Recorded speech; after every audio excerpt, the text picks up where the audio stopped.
And so when I started my private practice, I was in Voca People and I had a cast to work on.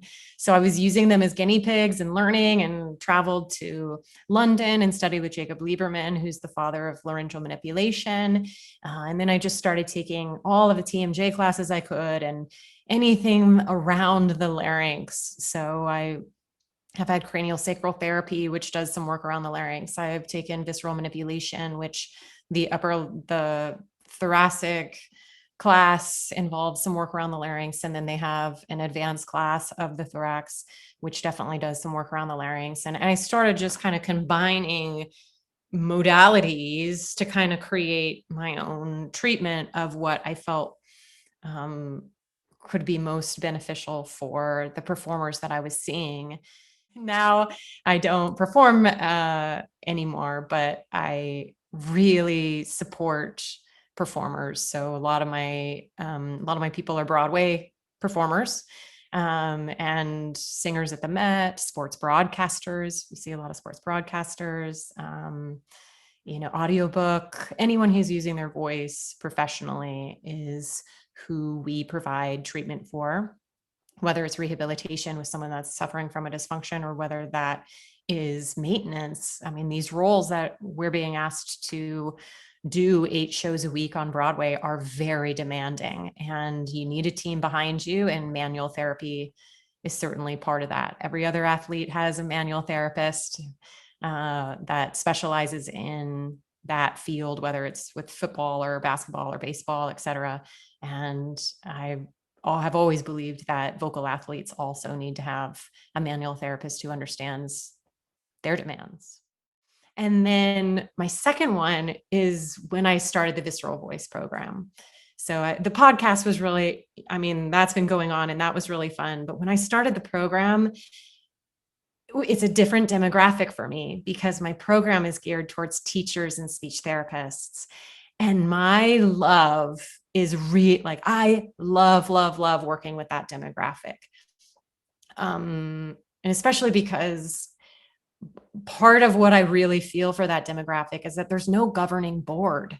There's no one to say that, this person like you, Marita, who has all of this knowledge and information and so much to give a student. And then this person who walks off the street and is just teaching voice and hasn't ever even studied voice.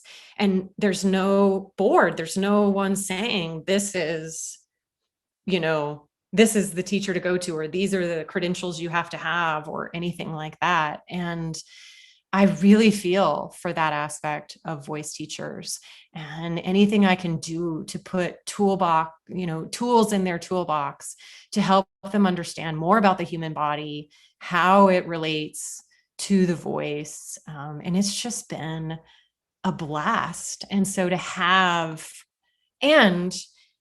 it in a way allows me to perform. My podcast is a way of performance. I do a lot of different interviews like this. That's a way of performing. All of the classes I'm teaching, that's a way of performing. And I've finally gotten to the point where I can do it without stage fright, which is really great. Yeah, I still get nervous. I don't know. Maybe I'll get there. I do too. I get nervous, but with that being said, the same chemical reaction we have inside that makes us anxious is also the same chemical reaction we have inside that makes us excited. Mm-hmm. And if we can change our view of it, how our brain perceives it, saying, oh my gosh, I'm really excited. Like, I'm really excited to be talking with you. I'm amped up. My heart is beating faster. I have some butterflies. I could say that that's anxiety or nervousness, but I know that I know that I'm not, I know that I'm really excited. Like, I'm excited to talk with you. You're a good friend of mine. I'm happy to be here. So I can just change my wording. I love a good reframe. That's one of my favorite words. Explore movement, explore your voice, have fun. Don't expect yourself to be perfect, because there's no such thing as perfect. And your perception of perfect might be very different than someone else's. So why try to achieve that anyway? So it's really about exploring, remembering that the voice is not just here, that your whole body is involved with the voice. Say that It louder for really, the folks in the back. yeah, your voice is not here. It's not just the little box. It also encompasses the big box. So really integrating the big box in, or that little box in with the big box, maybe I should say, but remembering that your body is part of your instrument. And so don't keep thinking that something's just coming from here. It could definitely be coming from somewhere else. Movement is medicine. We have to keep moving, and remembering that movement is medicine. And the same thought that we have in like a yoga class where I'm not a yogi, but you are. So that's why I bring in yoga.